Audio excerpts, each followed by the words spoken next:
नमस्कार दोस्तों, तो एक बार फिर से स्वागत है आप सभी का इस हॉरर स्टोरी में। तो आज का वीडियो का टाइटल है डरावने गांव का रास्ता। अमन रात के 10 बजे दिल्ली के बस अड्डे पहुंचा। रामपुर जाने वाले बस का पता किया तो पता चला कि बस 10:30 बजे निकलेगी और रात करीब 2 बजे रामपुर पहुंच जाएगी। अमन एक सरकारी ऑफिस का काम करता था। उसे कुछ जरूरी काम से रामपुर के पंचायत ऑफिस जाना था। वह बस में बैठ गया।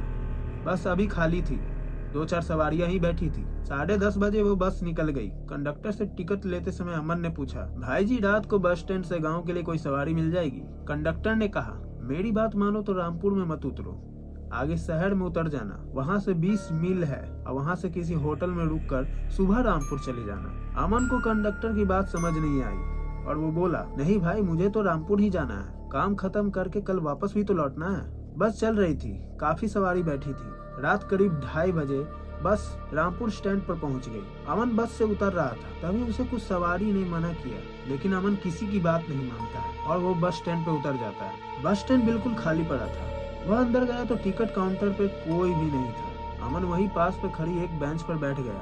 अमन को लगता है कि यहाँ कोई नहीं रहता है, रात यहीं टिकट काउंटर पर बिता लेता हूँ, सुबह होते ही गाँव चला जाऊंगा। वह टिकट काउंटर के गेट पर पहुँचता है, लेकिन वहाँ ताला लगा हुआ होता है। अमन हार कर उसी बेंच पर बैठ गया और कुछ दूर एक चाय की दुकान थी। वह वहाँ पहुँच जाता है, वहाँ भी कोई नहीं था।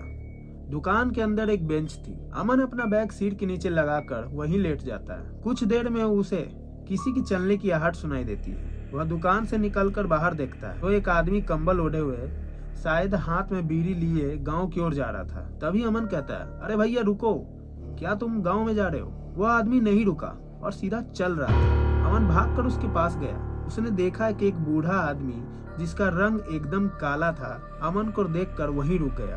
तभी वो आदमी कहता है, क्या है, मेरा रास्ता क्यों रोक रहे हो? तभी अमन कहता है, भाई मुझे भी सीधा ले चलो, मुझे भी गांव तक जाना है। तभी वो आदमी कहता है, इस समय जाना ठीक नहीं है, सो जाओ, सुबह चले जाना। तब अमन कहता है, लेकिन तुम भी तो जा रहे हो, मैं तुम्हारे साथ चलता हूँ।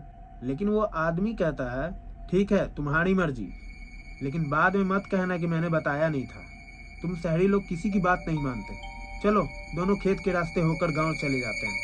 और फिर आदमी कहता है कि भूत प्रेत पे विश्वास रखते हो? अमन कहता है, नहीं, मैं भूत प्रेत पे विश्वास नहीं करता।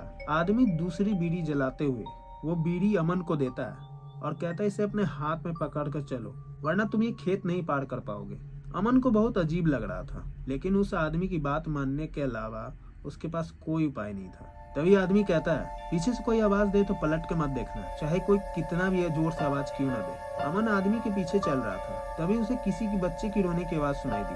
तभी अमन कहता है, भाई लगता है कोई बच्ची मुसीबत में है। तब वो काला आदमी कहता है, तुम मुझे भी मरवाओगे, ये सब छलावा है, तुम चुपचाप मेरे पीछे चलो, पीछे मत देखना। कुछ दूर आगे जाने पर एक कुआं दिखाई दिया। अमन, भाई जी यहाँ पानी पी सकते हैं, बहुत प्यास लगी है। तभी आदमी कहता है, नहीं, रात के समय यहाँ रुकना ठीक नहीं है, अगर रुक गए तो गांव वालों को सुबह हमारी लाश मिलेगी, चुपचाप चलते रहो। और वो काला आदमी ये भी कहता है कि लगता है कि तुम्हारी बीड़ी बुझ गई है। अमन ने देखा कि वाकई में उसकी बीड़ी बुझ गई है।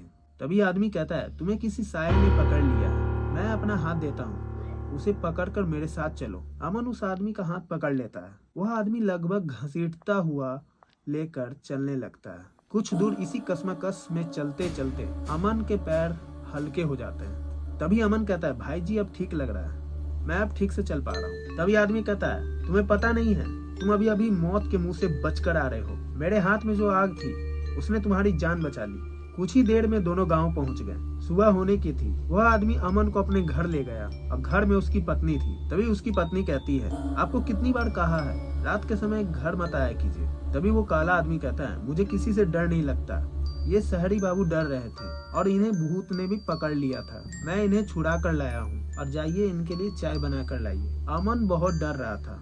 वह बोला, क्या गांव के लोग रात को यहाँ नहीं जाते हैं? तभी वो आदमी कहता है, नहीं, गांव के बाहर भूतों का पहरा रहता है और जो भी गया वापस नहीं आता है। तभी अमन कहता है कि आप कहाँ से आ रहे थे? तब वो आदमी कहता है, मैं अक्सर अपने बेटे को ढूंढने निकल जाता हूँ, वह भी आपकी तरह रात को उस रास्ते पर गया था, लेकिन वापस नहीं आया। कुछ ही देर में सुबह हो गई और अमन पंचायत घर गया और अपना काम निपटा कर वापस जाने लगा। तो वो सोचता है, क्यों न जाते जाते उस काले व्यक्ति को धन्यवाद कहता जाऊं, और उस व्यक्ति के घर पहुंचकर उसे धन्यवाद भी करते हैं। तभी आदमी कहता है, बेटा एक वादा करो, चाहे जितनी भी जरूरी काम हो, इस गांव में वापस मत आना। लेकिन अब ये सवाल है कि अब वापस जाओगे कैसे? अमन, क्यों दिन में नहीं जा सकते हैं क्या?